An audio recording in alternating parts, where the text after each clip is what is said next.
বেঁচে আছে লাবণ্য সেন। শেষ মুহূর্তে হাজির হয়ে নিলাম বন্ধ করে রুদিকে রামদোলায় দিয়ে তার খেলা শেষ করলো লাবণ্য। হ্যাঁ বন্ধুরা, আমরা এমনটাই দেখতে পাবো অনুরাগের ছোঁয়া ধারাবাহিকের আগামী পর্বগুলোতে।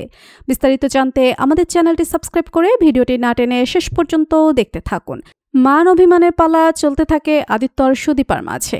তবে আদিত্য যে ভুল বুঝে সুদীপা থেকে নিজেকে গুটিয়ে নিয়েছে তা সুদীপা বুঝতে পারে।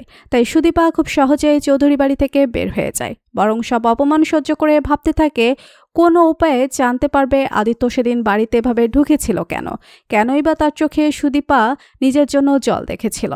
এইসব প্রশ্নের উত্তর জানার জন্য উদ্গ্রীব হয়ে থাকে সুদীপা। তবে অভিমানে সুদীপা নিজেকে গুটিয়ে রাখে আদিত্যর থেকে, কিন্তু নিজের পরিচয় তো তৈরি করতেই হবে। এই ভাবনা থেকে সুদীপা এবং পরমা দুজনে ঠিক করে যে তারা লাবণ্য সেনগুপ্তর কোম্পানিটা কিনে নেবে।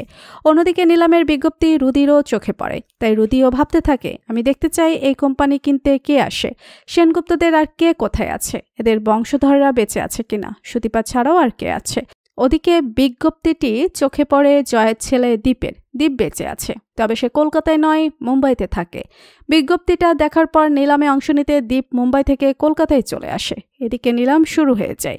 রুদি চালাকি করে মোটা অঙ্কের টাকা দিয়ে কোম্পানিটা কিনে নেয়। অপরদিকে থানায় রুদির নামে নোটিশ যায় এবং আদিত্য জানতে পারে কৃষ্ণরায় স্বাভাবিক লোক নয়, সে একটি জাল ওষুধ কোম্পানির সাথে জড়িত।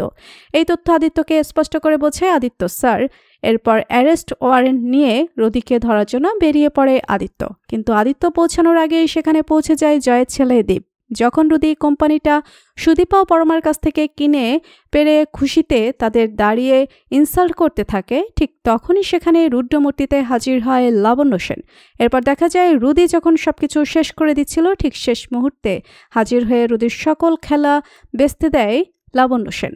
তো বন্ধুরা, তোমরা কি এমনটাই চাও লাবণ্য সেন যেন এভাবে ফিরে আসে এবং রুদির সকল চক্রান্ত শেষ করে দেয়? কমেন্ট করে জানিয়ে দাও তোমাদের মতামত। ভিডিওটি ভালো লাগলে লাইক কমেন্ট শেয়ার করুন। আমাদের চ্যানেলে নতুন হয়ে থাকলে চ্যানেলটি সাবস্ক্রাইব করে রাখুন, যেন অনুরাগের ছোঁয়া ধারাবাহিকের যে কোনো নতুন আপডেট সবার আগে পৌঁছে যায় আপনাদের কাছে। ধন্যবাদ সবাইকে।